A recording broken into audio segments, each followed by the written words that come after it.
En primer lugar, ponerlo al tanto de algunas noticias.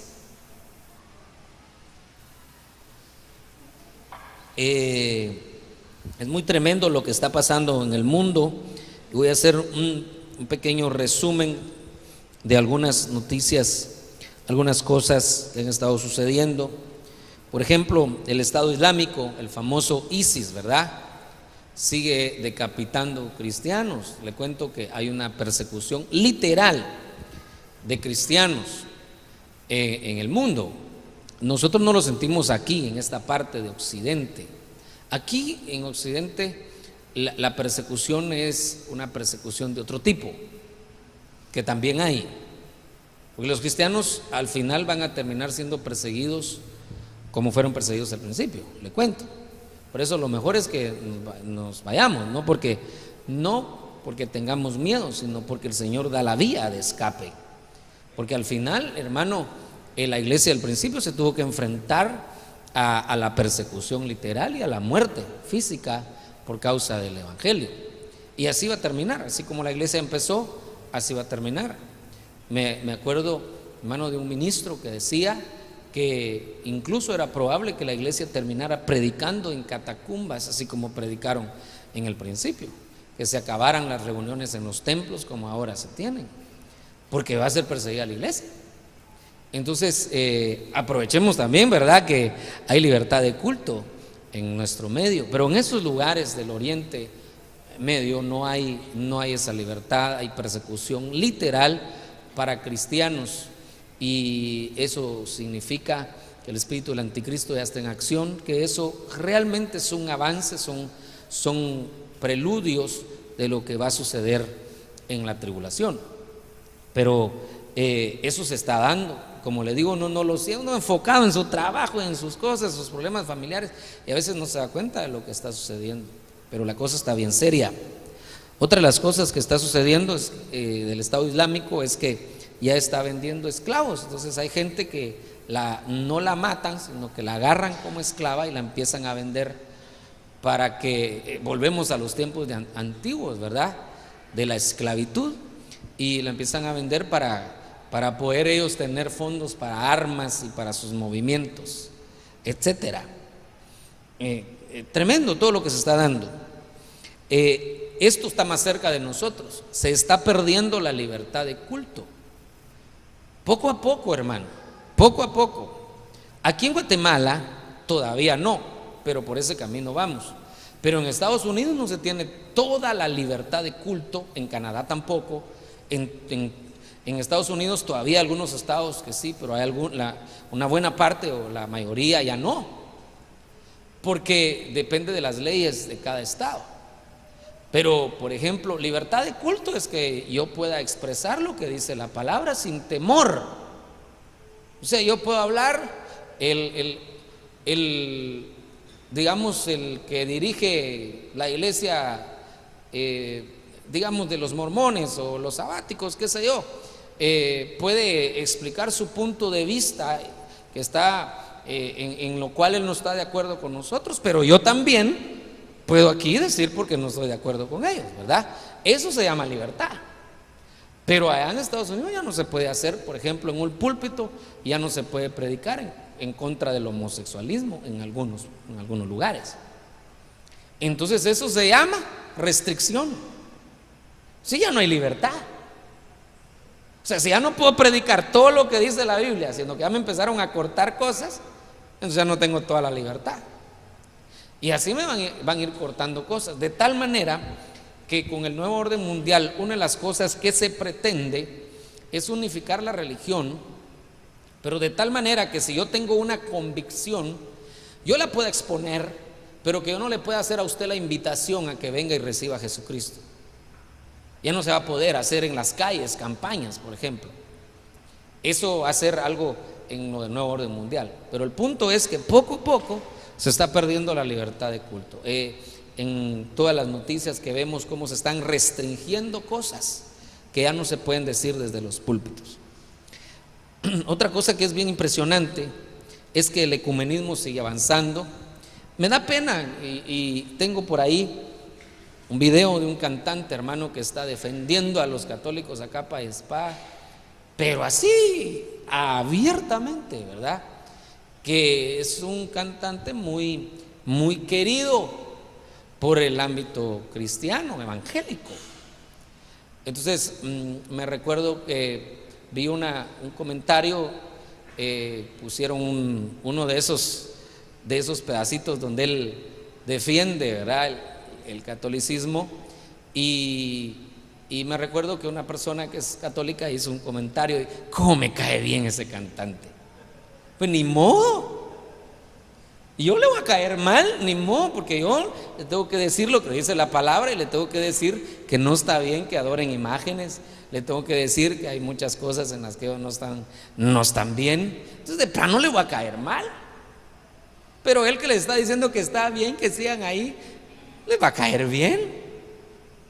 Como el papá que le dice que sí a todos los hijos. Tan chulo mi papá, todo me dice que sí.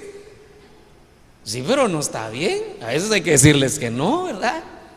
Entonces, eso es el ecumenismo. Hay, hermano, cosas terribles. Hay algunos que están declarados, ¿verdad? Y desde hace mucho tiempo nosotros habíamos hablado de que realmente era muy dañina su influencia en el ámbito cristiano, ¿verdad? Que incluso pues han ido al Vaticano, hermano. Qué terrible todo eso. Pero el ecumenismo sigue avanzando. Noticias recientes de esta semana, uno puede encontrar todo lo que se está dando. Pero mire esta otra: la Iglesia Presbiteriana en Estados Unidos redefinirá el matrimonio para incluir parejas gay. Estamos hablando de una iglesia que aparentemente es de las nuestras, ¿verdad? Que es dentro del segmento evangélico, de los cristianos evangélicos. Pero aquí dice, digo segmento porque el mundo mete, entre los cristianos mete católicos, presbiterianos, ahí mete a un montón, ¿verdad? Por eso digo eso. Pero realmente solo hay una iglesia de Jesucristo. Y eso es lo que nosotros tenemos que anhelar.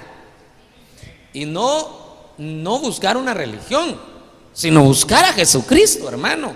Y eso es muy importante, se lo dije la última vez, porque cuando el Señor Jesucristo vino ya habían religiones.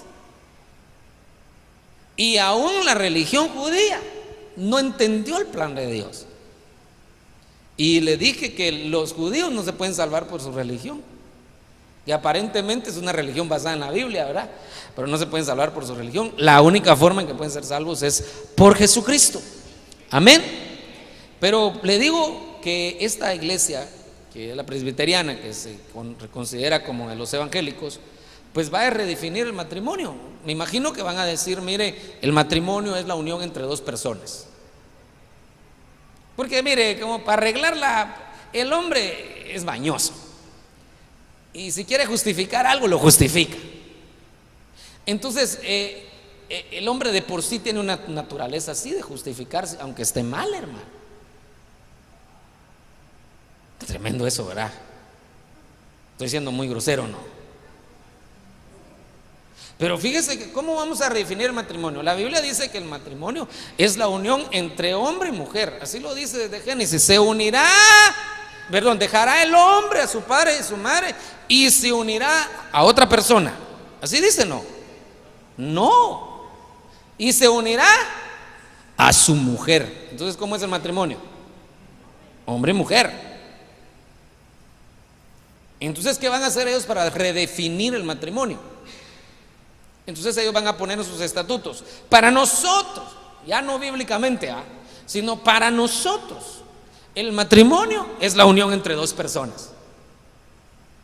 Entonces ahí ya parejo, hombre, hombre, mujer, mujer, no hay problema. Esos tienen que hacer para redefinir el matrimonio, tienen que cambiar sus estatutos. Pero ya lo dijeron públicamente en noticias oficiales, formales, salió eso, hermano. Tremendo. Estamos en el último tiempo. De esto nos predicaban nuestros pastores cuando yo era un adolescente. A mí siempre me gustó la escatología, y me acuerdo que mi pastor siempre hablaba de esto. Va a llegar un tiempo decía él, que las iglesias evangélicas van a aceptar el matrimonio gay, cuando ni siquiera había surgido el movimiento gay, hermano. Y ya se hablaba de esto. Y mire ahora, qué tremendo, ¿verdad? O sea que ellos nos hablaban de lo que iba a pasar. Nosotros estamos en el futuro de ellos. Nos hablaban del ecumenismo, cuando realmente las iglesias evangélicas eran muy centradas en su doctrina. O sea, hablar del ecumenismo era algo, ¿cuándo eso, verdad? Los católicos nos apedreaban las iglesias evangélicas, saboteaban las campañas. Estoy hablando de hace 30 años, que todavía había mucha persecución en ese sentido. Y ya se hablaba del ecumenismo, y ahora lo estamos viviendo. Ya estamos en el último tiempo, estamos ya, el rótulo de meta se mira ya. El proyecto Blue Beam. Este proyecto, hermano, es un proyecto que realmente es muy amplio, habría mucho que hablar, pero es un proyecto que incluso está en páginas de internet muy formales, porque en internet hay de todo, ¿verdad? Hay basura también, pero también en el internet hay información confiable. Entonces, en páginas formales se habla de este proyecto Blue Beam, que es un proyecto donde tienen que ver los Illuminati y tienen que ver todos los que promueven el nuevo orden mundial, que es un proyecto donde ellos están armando un espectáculo cósmico, es decir, un espectáculo que se va a ver en todo el mundo, donde van a usar hologramas, van a usar efectos de luces y van a usar de alguna manera una especie de naves espaciales, qué sé yo, pero ellos lo que quieren es imitar un rapto, imitar un arrebatamiento, porque a partir de ahí entonces ellos pueden empezar a decir, bueno, ¿qué tanto esperaban el rapto? Pues ya se dio, ya se quedaron en la tribulación. Ese es el proyecto Blue Beam, pongámoslo así. Ese es entre tantas cosas, ¿verdad? Lo que quieren hacer es una imitación de lo que podría ser el rapto, pero aprovecharlo para que entonces influenciar, para cambiar la mente, cambiar la opinión de la gente. Porque imagínense que alguien se lo crea y que ya fue arrebatado y ya fue el arrebatamiento, se quedó la tribulación, y eso podría hacer que se empiecen a cambiar las doctrinas y hacer un montón de cosas, hermano. Qué tremendo, el enemigo por todos lados está atacando. En la negociación nuclear entre Estados Unidos e Irán, eso fue hace poco, que Estados Unidos, después de ser enemigos con Irán, ahora están negociando, hermano. Y entonces Israel tiene que llegar a Estados Unidos, llega el primer ministro de Israel a decir que aunque se quede solo, él siempre va a pelear y que no está de acuerdo con esa negociación, porque los israelitas saben cómo está el asunto. Irán es uno de los enemigos acérrimos de Israel, y tiene Irán de aliados a Rusia. Entre los aliados poderosos, ¿verdad?, está Rusia. Porque si la vez pasada Estados Unidos quería meterse en Irán y Rusia le dijo que si se metía, ellos salían a defender a Irán. Sí, que es el protegido, aparentemente el protegido de Estados Unidos es Israel y el protegido de Rusia es Irán. Así que se volvería la tercera guerra mundial con eso, hermano. Aquí mire, las cosas están color de hormiga. El mundo es una bomba que está por explotar. Hay un montón de cosas, pero esa negociación nuclear, aquí ya nos habla, hermano, después de ser enemigos, después de que querían frenar lo nuclear, ahora se hacen negociaciones. Esto está que arde, y eso también significa que la iglesia se va. Amén.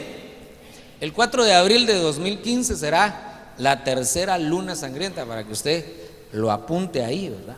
Hoy estamos a 13 de marzo del 2015 y ya tenemos a menos de un mes la tercera luna sangrienta de la tétrada, ¿verdad? y el 20 de marzo habrá un eclipse solar, que eso habíamos hablado que era intermedio de 2 lunas, eclipse solar, y después otra vez 2 lunas sangrientas.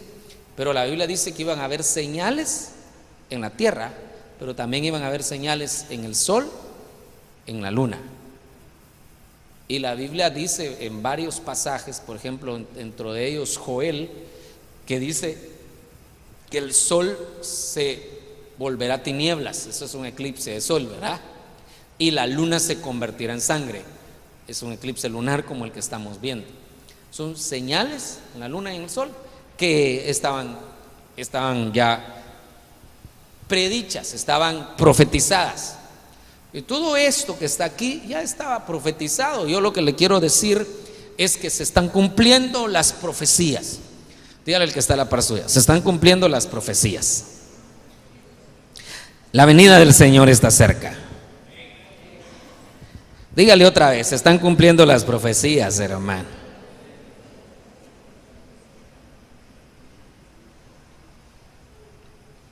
Qué tremendo, hermano. Porque desde hace mucho tiempo cantábamos coros que hablaban de eso, ¿verdad? Llegáronse los tiempos, cumpliéronse los días.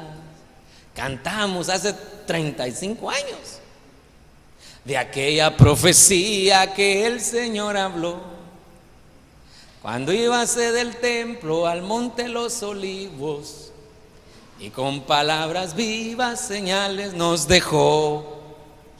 Dice que hace cuánto, cuando estas señales no se daban, ya lo cantábamos. Y ahora estamos cantando algo ya más tremendo, ¿verdad? Se acerca el día que el amado por su novia volverá. No sé si le estoy cambiando la letra, pero algo así es, ¿verdad? Ya nos vamos de esta tierra. Nos vamos. No sé si le da un aplauso al Señor, hermano.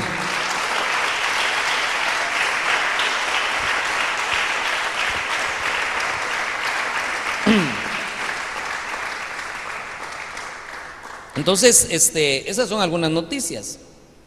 Ahora quiero llevarlo a algún ámbito bíblico, donde quiero que veamos qué es lo que sucede. Una de las primeras cosas que sucede después de que la iglesia es arrebatada. Después de que la iglesia es arrebatada, porque ese es el acontecimiento más cercano que esperamos, rodeado de otros, ¿verdad? El más grande es el arrebatamiento, pero rodeado de eso, el arrebatamiento de la iglesia también va a estar una intensa búsqueda de la paz en Israel, juntamente con una guerra en el Medio Oriente. Van a haber varias cosas, pero el acontecimiento más grande, más cercano, es el arrebatamiento de la iglesia. Inmediatamente del arrebatamiento de la iglesia sucede esto que está aquí, Apocalipsis 9:1. El quinto ángel tocó la trompeta, porque esto que estamos viendo es la quinta trompeta, y en la quinta trompeta la iglesia ya no está. Entonces por eso le digo, inmediatamente después de que la iglesia se va, sucede esto. El quinto ángel tocó la trompeta y vi una estrella que había caído del cielo a la tierra, y se le dio la llave del pozo del abismo. Cuando abrió el pozo del abismo, subió humo del pozo como el humo de un gran horno, y el sol y el aire se oscurecieron por el humo del pozo. Entonces lo que vemos que aparece ahí, el abismo. Inmediatamente después, cuando la iglesia se va, aparece la influencia del abismo sobre la tierra. Solo quiero ver si puedo, por los que tal vez no estemos ubicados, aquí estamos hablando del arrebatamiento de la iglesia, ¿verdad? Inmediatamente después del arrebatamiento de la iglesia viene la tribulación, esto lo hemos visto, y después viene su segunda venida, o la venida gloriosa, cuando Él viene a la tierra. Eso lo hemos visto, pero aquí inmediatamente después de que la iglesia se va, viene el primer ay, que son 150 días. Después de ese primer ay, pues viene el segundo ay, y ese segundo ay son 3 años y medio, y después del segundo ay viene el tercer ay, que son 3 años y medio. Voy rápido, perdón hermano, solo para reforzarle esto. Ahorita yo le estoy hablando de aquí, mire, aquí, porque aquí que estamos, el primer ay está relacionado con la quinta trompeta, el segundo ay está relacionado con la sexta trompeta, y el tercer ay está relacionado con la séptima trompeta. Entonces, ¿dónde estamos ahorita ubicados? En el primer ay, en la quinta trompeta. La iglesia se acaba de ir y viene el primer ay. Ya inició lo tremendo aquí en la tierra. No ha iniciado exactamente la tribulación porque son 150 días y después inicia, pero ya la iglesia sí se fue. Muy bien, sí está conmigo, ¿verdad? Más o menos. ¿Para cuántos me estoy dando a entender? Bueno, entonces mire pues, regresemos y miremos lo que dice aquí. El quinto ángel tocó la trompeta. Estamos hablando de la quinta trompeta, primer ay. Y vio una estrella que había caído del cielo a la tierra y se le dio la llave del pozo del abismo. Cuando abrió el pozo del abismo, subió humo del pozo como el humo de un gran horno, y el sol y el aire se oscurecieron por el humo del pozo. Aquí yo quiero explicarle que algunos aquí dicen que se podría entender como que se trata de un tipo de bomba atómica o de una guerra. Esa estrella que el apóstol Juan vio cayendo del cielo podría ser una bomba, o podría ser también un meteorito, ¿verdad? Pero algunos lo relacionan con una especie de guerra que se desata, porque después de que se vuelve eso como un gran horno, pareciera una bomba atómica, entonces dice que aparecen escorpiones, que dice que toda la descripción que dan, dicen que da como que son helicópteros, y dice que hieren con su cola. Entonces ellos hablan de los misiles que salen del helicóptero. Eso usted lo puede ver en su casa, y uno podría ver que definitivamente sí podría parecer como que se trata de una guerra en este tiempo, y que el apóstol Juan en su época, como no conocía los helicópteros, entonces se lo relacionó con escorpiones. Muy bien. Sin embargo, nosotros no estamos de acuerdo con que sea una guerra, porque si bien es cierto, el apóstol Juan tal vez no conocía los helicópteros, lo que sí sabían mucho ellos era sobre el abismo. Entonces, si él está hablando del abismo es abismo, porque él lo hubiera podido ver, él hubiera podido decir, y vi como que un horno se destapó, ¿verdad? Pero él menciona específicamente cuando abrió el pozo del abismo. Entonces, si algo ellos tenían esa revelación. Entonces, los judíos tenían esa revelación porque desde Génesis, porque el apóstol Juan era judío, pero además de que era judío, se había convertido a Cristo. Y además que se había convertido a Cristo, era apóstol, tenía revelación, y además de que era apóstol, le revelaron el Apocalipsis. O sea que si alguien sabía de abismo era él, ¿verdad? Entonces, él está hablando de abismo, y cuando habla de escorpiones y de esos seres, se está refiriendo a seres que salían del abismo, no se está refiriendo a helicópteros. Entonces, aunque se pudiera justificar que probablemente se traten de helicópteros y que se trate de una bomba atómica o de lo que fuera, nosotros no lo creemos, precisamente porque él es muy enfático al hablar de que se abrió el pozo del abismo. ¿Está conmigo? Entonces nosotros creemos firmemente que si solo se va a la iglesia y el pozo del abismo se abre, y hay una influencia del pozo del abismo sobre la tierra, empiezan a salir seres que están ahí aprisionados desde hace siglos, seres que incluso algunos de ellos pudieron ser manipulados genéticamente, porque acuérdese que la manipulación genética no es algo nuevo, no es algo moderno. Ya en los tiempos de Noé ya había manipulación genética. Acuérdese que había una manipulación genética de tipo natural, por así decirlo, en el sentido de que ángeles caídos se metían con humanas, y ahí venían giborim. Entonces ya había un cruce de genética, y ese cruce de genética daba origen a ese tipo de giborim, guerreros. Por eso, bueno, aparte estaban otras razas aquí en la tierra que eran los nefilim, y esos nefilim eran otra raza, eran gigantes también, pero esos eran una raza de gigantes, y estos seres tenían conocimiento acerca de la manipulación genética. Toda esa estirpe que había sido contaminada en los tiempos de Adán fue absorbida, ¿cómo decirle? Fue castigada en el diluvio. Y todos esos seres que se hicieron, entonces esos seres están ahora aprisionados en el abismo, y esos son seres que por eso se va a abrir el pozo del abismo, y todos esos seres van a salir y van a invadir la tierra, va a ser influenciada por el abismo. Eso es lo que quiero que usted y yo entendamos, hermano. En el abismo hay seres, no está hablando el apóstol de helicópteros, de seres horrendos que están ahí. Por eso es que incluso las mitologías, como la mitología griega, ¿verdad?, se habla de hombres con cuerpo de caballo. Esa era manipulación genética. ¿Cómo se podía hablar de eso en un tiempo donde la ciencia no estaba tan avanzada?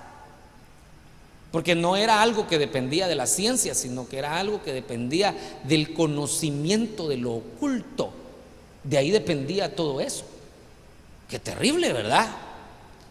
Y de hecho, pues en la Biblia se mencionan algunos demonios que son demonios que tienen algunas formas como esas que ellos pintan. Por ejemplo, el macho cabrío que habla la Biblia, que lo tienen algunas sectas. Ese macho cabrío es un demonio, que supuestamente es un personaje que está mezclado con cabra, ¿verdad? Muy bien, solo le hago esas aclaraciones, no para asustarlo, solo para decirle qué cosas hay en el abismo. Pero usted y yo nos vamos a ir, ¿verdad? Ya no nos vamos a ver, por lo menos desde aquí. Ahora, ¿de qué le quiero hablar yo? De la influencia del abismo. ¿Cómo el abismo va a influenciar en ese tiempo? Con seres, se va a abrir el pozo del abismo y se va a influenciar. Incluso la Biblia dice que les van a dar poder para atormentar. Es ahí donde entendemos también que no pueden ser helicópteros, porque los helicópteros vienen a matar. Y dice que estos seres les van a permitir atormentar a la humanidad y no matarla, sino que le van a permitir que la atormente, y que la gente va a desear morirse y no se va a poder morir en esa plaga. La muerte va a seguir, mire, la muerte sigue viva. No sé si me voy a entender. La muerte durante la tribulación sigue viva. La muerte va a ser vencida hasta después del milenio, junto con el diablo, que el Señor lo reprenda. Pero en la tribulación va a haber muerte. La muerte la muerte es una potestad y va a seguir matando. Pero en esa plaga no, dice que la muerte va a huir de ellos. Entonces imagínense esos seres atormentando y la muerte huyendo de ellos. ¿Qué tipo de tormento va a ser que la gente va a querer huir, hermano? Perdón, morir, va a querer morirse. Qué tremendo, ¿verdad?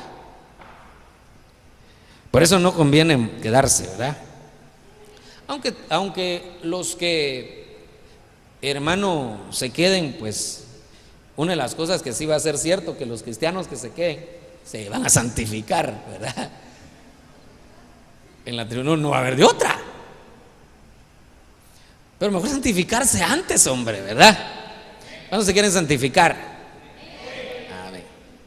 Muy bien, entonces yo quiero hablarle un poco, porque esa va a ser una influencia cuando la iglesia se vaya, y estamos hablando de una especie de juicio que viene sobre la tierra sobre los habitantes de la tierra cuando la iglesia ya no está.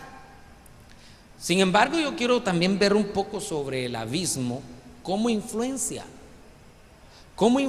porque el abismo está, el abismo, lo que falta es que lo abran literalmente, pero el abismo está, el abismo existe. Y el abismo representa también una influencia sobre el cristiano espiritual, porque esto va a ser literal, pero ahorita hay una influencia espiritual sobre el cristiano, y de eso quiero hablarle un poco. Solo quiero leerle un par de pasajes antes de entrar a lo que quiero hablarle. Lucas 8:30, mire este pasaje. Entonces Jesús le preguntó: ¿cómo te llamas? Cuando el Señor está liberando al endemoniado gadareno, ¿verdad? Y él le dijo: Legión, porque muchos demonios habían entrado en él. Y los demonios, y le rogaban los demonios que no les ordenara irse al abismo. Mire qué tan terrible es el abismo, que ni los demonios se quieren ir ahí. ¿Cómo lo mira desde ahí usted? ¿Qué monstruos habrán ahí que ni los mismos demonios se quieren ir, hermano? Porque a veces uno cree que ahí los demonios son felices, ¿verdad? A el abismo están felices los demonios, pues aquí pareciera que no. ¿Qué cosa va? Le rogaban que no les ordenara irse al abismo. Entonces ellos entendían, mire, una de las cosas que entendían los demonios es que cuando hay un proceso de liberación, el que está liberando le puede ordenar al demonio que se vaya al abismo. Ellos sabían eso. Entonces ellos sabían: ahorita nos van a sacar de este cuerpo. Entonces Jesús, que está liberando a este endemoniado, ¿a dónde nos va a mandar? Al abismo. Ellos ya sabían que para ahí los mandaban.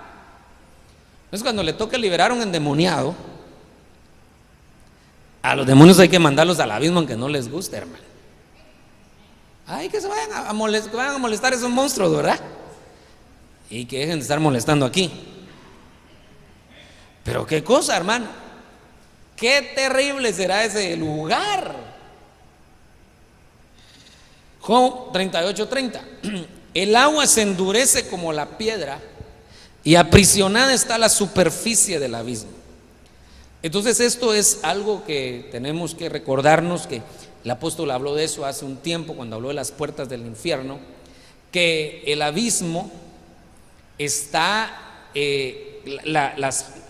aprisionado, está cubierto de hielo. Porque aquí dice: el agua se endurece como la piedra. ¿Qué es? Cuando el agua se endurece como la piedra, ¿cómo se llama? Hielo. Y aprisionada está la superficie del abismo. Entonces el hielo tapa el abismo. Es ahí donde entendimos en esa ocasión que el abismo está, las entradas al abismo son los polos, el polo norte, el polo sur, y que juntamente con el arrebatamiento de la iglesia, una de las cosas que se van a dar es el descongelamiento total de los polos, porque ahorita ya avanzó bastante, ¿verdad? Esa es una noticia también tremenda, como el calentamiento global ha hecho que se vayan derritiendo los polos. Pero cuando la iglesia se vaya, lo que va a suceder es que se va a quitar la última capa de hielo que pueda estar ahí, y de ahí sale. De hecho, la vez pasada estaba viendo una noticia, pero no logré verificar la procedencia como para decirle a usted: así es, ¿verdad?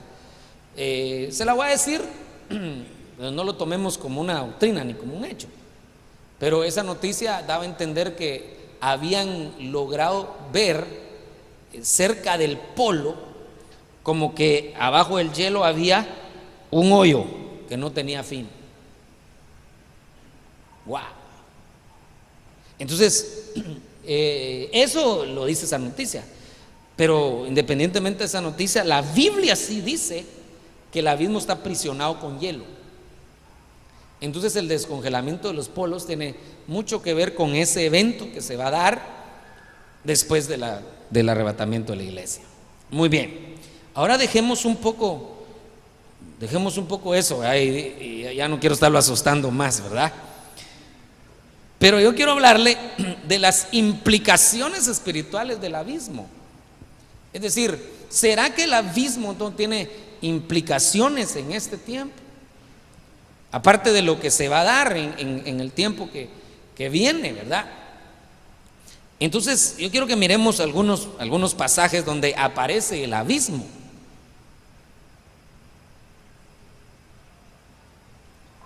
Génesis 1:2. Y la tierra estaba sin orden y vacía. ¿Cómo estaba la tierra? Sin orden y vacía. Y las tinieblas cubrían la superficie del abismo. Y el Espíritu de Dios se movía sobre la superficie de las aguas. Ahora note que aquí el Señor no estaba creando. Yo le he explicado que Génesis 1 no habla de creación. En el versículo 1 solo se hace una referencia y dice: en el principio creó Dios los cielos. En el principio creó Dios los cielos y la tierra. Ahora, que no es el principio, la tierra estaba desordenada y vacía. No sé si me voy a entender. Génesis 1:1, en el principio creó los cielos y la tierra. Muy bien. Génesis 1:2, ahora el Señor viene y encuentra la tierra desordenada y vacía. Ahora, mire lo que vemos con el abismo ahí, porque ese es el punto. ¿Qué había pasado? Las tinieblas cubrían la superficie del abismo. Entonces había una invasión de tinieblas. Abismo igual tinieblas. Pero ¿por qué se había dado eso? Porque la tierra estaba sin orden y estaba vacía. Entonces pongámoslo de esta manera: el desorden atrae tinieblas, y al abismo le gustan las tinieblas. ¿Sí me di a entender, no? El desorden atrae tinieblas, y al abismo le gusta cubrirse con tinieblas. Entonces, una de las cosas que tiene que ver el abismo es con el desorden. El cristiano tiene que aprender a ser ordenado, a poner en orden su vida, hermano. Necesitamos eso. Yo quiero aprender a ser ordenado en todo sentido, en el sentido espiritual y en el sentido humano también, personal. Pero el orden aleja las tinieblas. Mire, una persona, uno puede estar orando por ella. Va, hermano, vamos a orar 7 días. Nos vamos a meter 7 días en ayuno y oración, hermano. Pero si la persona no se ordena, solo va a estar aguantando hambre uno. Pues aquí para desalojar las tinieblas, lo que se necesita es ponerse en orden. Si desalojamos las tinieblas, también el abismo no tiene nada que ver, ¿verdad? Si está conmigo, hermano. Ahí la palabra es tohu. Tohu, y esa tohu pareciera que es una potestad que trae desorden, pero una de las traducciones de esa palabra tohu es menguar. Entonces quiero explicarle que uno puede menguar de dos formas. Uno puede menguar a uno mismo, uno puede menguar a su yo, puede menguar a su carácter, puede menguar a sus metas. Eso uno puede menguar mientras el Señor crece. Como dijo Juan el Bautista, ¿verdad? Es necesario que Él crezca y que yo mengüe, mi yo. Muy bien, ese menguar sí está bueno. Pero hay otro tipo de menguar que no está bueno. Cuando uno empieza a menguar en las cosas de Dios, por ejemplo. Cuando uno empieza a menguar en su fe, por ejemplo. Cuando uno empieza a menguar en sus convicciones, por ejemplo. Entonces uno está menguando. Y el menguar está íntimamente relacionado con el tohu. Y el tohu es desorden. Una persona desordenada va en descenso y no en ascenso. Que Dios nos ayude a ordenar nuestra vida, hermano. Influencia del abismo es que la gente se desordene. Cuando hay desorden, hay tinieblas y hay abismo. Ahora yo quiero que lo veamos en otras versiones. Por aquí le voy a poner otras versiones. Algo pequeña la letra, pero es lo más grande que se la puedo poner, creo yo. Vamos a ver dónde está. Ya ni me acuerdo cómo se la puedo poner más grande, pero creo que eso es lo más grande que puedo, hermano. Vamos a ver, mire pues, esta que le voy a dejar arriba es la palabra de, así se llama la versión, ¿va? Palabra de Dios para todos. Reinaba el caos y no había nada en ella. El abismo estaba sumido en la oscuridad y el Espíritu de Dios aleteaba sobre las aguas. Entonces, desorden igual a caos. ¿Qué es caos? Cada quien hace lo que le da la gana. Eso es caos. La Nueva Versión Internacional: la tierra era un caos total. Entonces, desorden igual caos. Reina Valera 60: y la tierra estaba desordenada y vacía. Esta otra, mire la Biblia Nácar Colunga: la tierra estaba confusa y vacía. Entonces, desorden igual caos igual confusión. Por eso uno puede entender que algunos hogares todo es confusión, porque no hay orden. Ni siquiera se entiende a veces el principio de la autoridad en el hogar. La traducción en lenguaje actual, mire, dice: la tierra no tenía forma. Entonces, desorden igual caos, desorden igual confusión, desorden igual falta de forma. Solo le voy a leer otra que creo que está por aquí. Tierra un caos, confusión, ya lo vimos. Aquí está la Martín Nieto: la tierra era soledad y caos.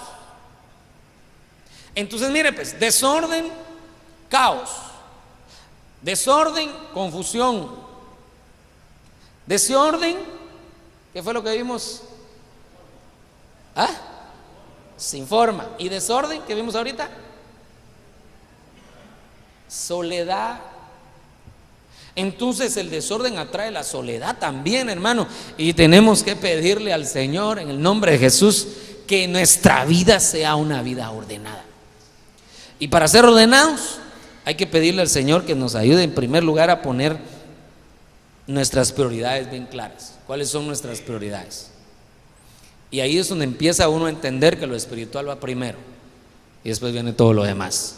Quiero que levante su mano y dígale: Señor, ayúdame a ser ordenado, a ser un cristiano ordenado, para alejar las tinieblas de mi vida y también para que el abismo no tenga nada que hacer en mi vida, ni en mi casa, ni en mi familia.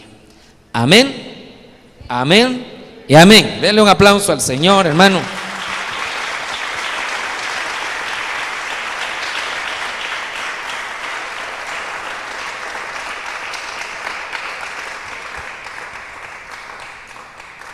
Génesis 7:11, mire: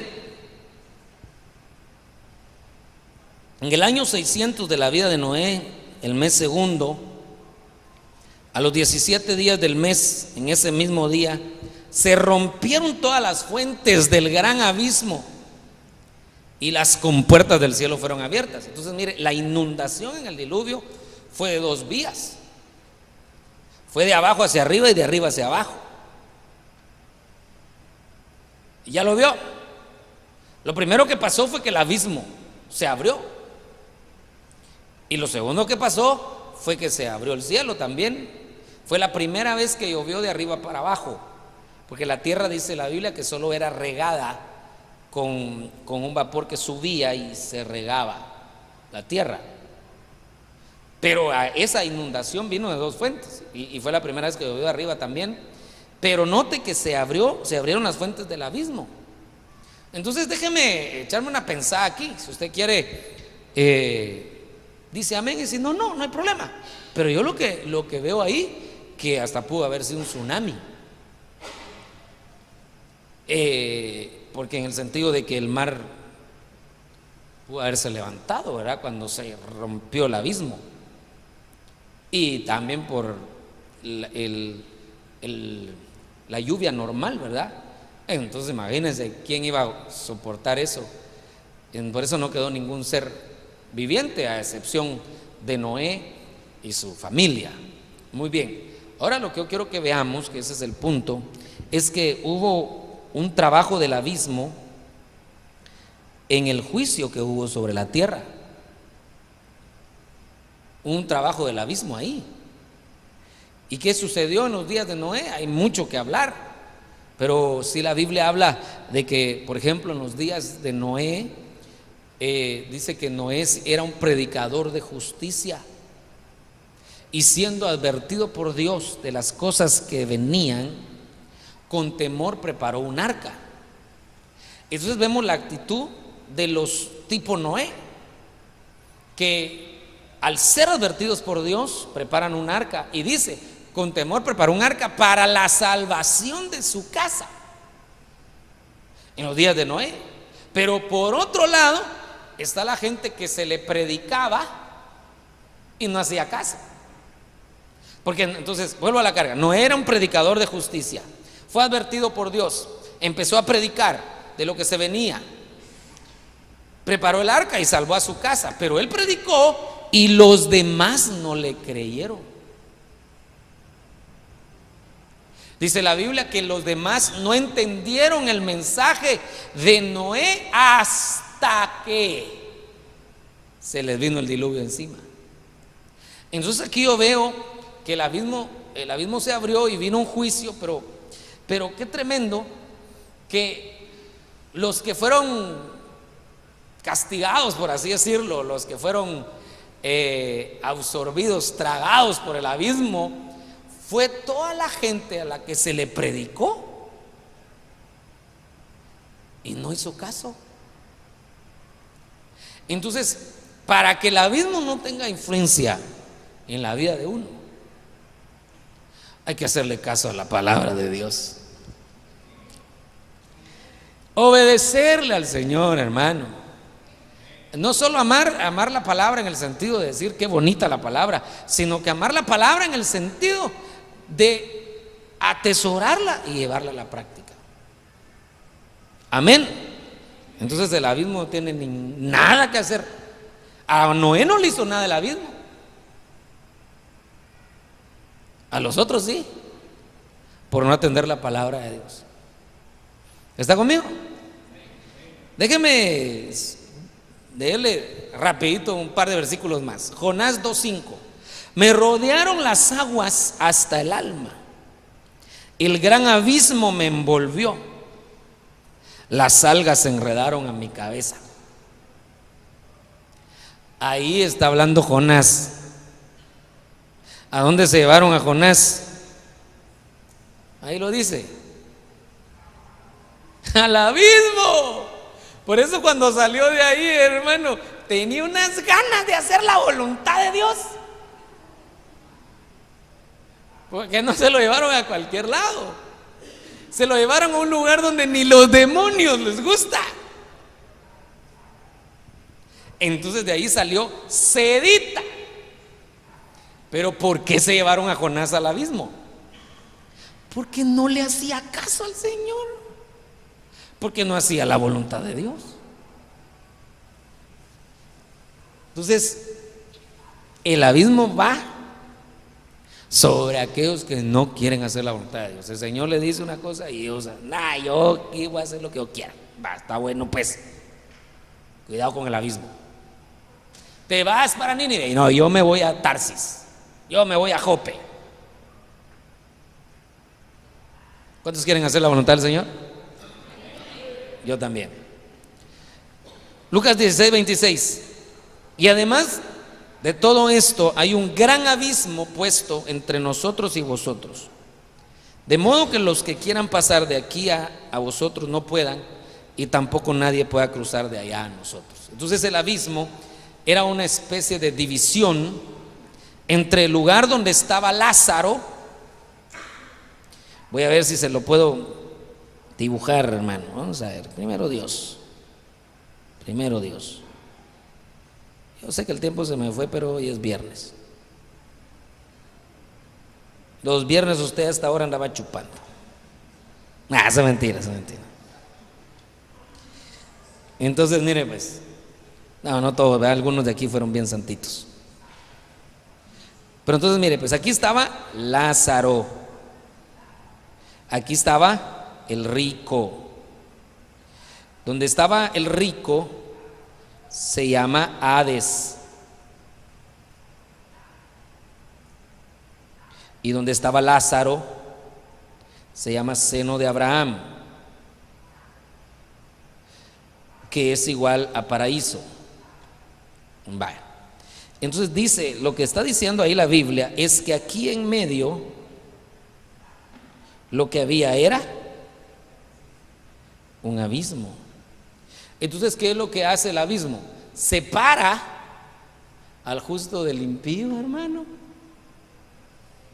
Fíjese qué cosa esa, porque hay una cuestión ahí impresionante, porque el rico no era pecador, es decir, no era figura de, el rico no es figura de un inconverso, sino que el rico es figura de un hijo impío, pero que el abismo, qué tremendo, ¿verdad? El abismo se interpone. Se lo voy a tratar de decir de la forma más sencilla. Se interpone en su bendición porque está obrando impíamente. Claro, aquí lo que está sucediendo es después de la muerte, ¿verdad? Pero yo lo que quiero que veamos es la implicación espiritual. El impío no recibe el mismo trato que el justo. Entonces la Biblia aquí nos está dando una enseñanza, y es que usted y yo tenemos que pedirle a Dios que nos ayude a ser justos, a practicar la justicia y a no ser impíos. ¿Está conmigo? ¿Sí me di a entender o no me di a entender? Bueno, terminemos con pues. Un abismo llama a otro abismo a la voz de tus cascadas. Todas tus ondas y tus olas han pasado sobre mí. Entonces, yo quiero hablarle de esto, y es que el abismo tiene mucho que ver con la reincidencia o los círculos viciosos. Yo estoy terminando, hermano. Pero aquí el abismo nos está hablando de reincidencia, de patinar en lo mismo, de quedarse atascado en lo mismo y no salir de lo mismo. Entonces, de aquellos cristianos que su coro favorito es tropecé de nuevo con la misma piedra.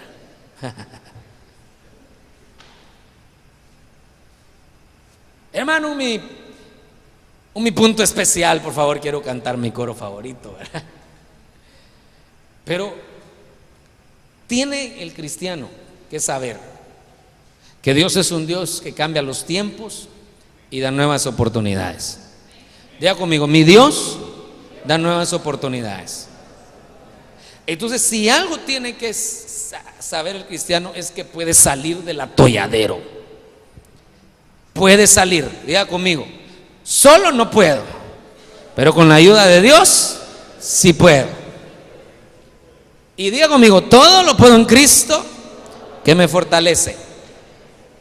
Entonces, dejemos de caer en los círculos viciosos, en lo mismo, repetir las cosas, hermano, repetir el pecado, repetir las costumbres, hermano, expulsar cosas que por tanto tiempo han afectado. Hay hogares que tienen ratos de estar arrastrando un mismo chicle y no hay modo que lo tiren. No tiran la mentira, no tiran la falsedad, no tiran la desconfianza, no tiran los celos, y siguen en lo mismo. Y Dios es un Dios de nuevas oportunidades. El abismo está relacionado con eso. Un abismo llama a otro abismo. Se cayó en un abismo y luego cae en otro abismo y cae en ese abismo y cae, luego vuelve otra vez al abismo, y de abismo en abismo, en abismo, en abismo. No a los círculos viciosos, sí a los círculos virtuosos, porque los círculos virtuosos van en ascenso. A la vuelta está aparentemente en el mismo lugar, pero ya está más alto, como un resorte, ¿verdad? Está dando vueltas, pero es como un resorte, va en ascenso. O como los óvalos. Esos son círculos virtuosos. Pero los círculos viciosos es que dan vuelta en el mismo lugar. Y en el nombre de Jesús queremos ser libres de eso. Amén. Póngase de pie, pues, si me ayudan a ministrar los hermanos. Y le voy a leer esto, que esto es hermoso. Éxodo 15, 4. ¿Cuánto tiempo llevo? 55, wow. Los carros de Faraón y su ejército arrojó al mar, y los mejores de sus oficiales se ahogaron en el mar Rojo. Los abismos los cubren. Descendieron a las profundidades como una piedra. Entonces yo le quiero decir algo en esta noche y espero que usted lo reciba. Si no permitimos que el abismo influencie, lo que el Señor va a hacer es que nuestros enemigos van a ir a parar al abismo. Aquí los carros de Faraón terminaron en el abismo. Los enemigos, los que los perseguían, terminaron en el abismo. Nuestra lucha no es contra carne y sangre, sino contra principados, contra potestades, contra huestes de maldad, contra gobernadores. Todos esos enemigos que nos han estado persiguiendo, los enviamos al abismo en el nombre de Jesús. El pueblo de Israel, cuando fue libertado de Egipto, a sus enemigos los enviaron al abismo. Le decimos no a la influencia del abismo, para que entonces el Señor obre y mande a nuestros enemigos al fondo del abismo. No sé si me di a entender, pero quiero que me mire un momentito, por favor, así como está de pie. O nos vence el abismo, o vencemos al abismo. ¿Está conmigo? Si nos ponemos en orden todo lo que vimos, vamos a vencer al abismo, y nuestros enemigos van a ir a parar ahí. La gente victoriosa manda a sus enemigos al abismo. Levante su mano. Padre, en el nombre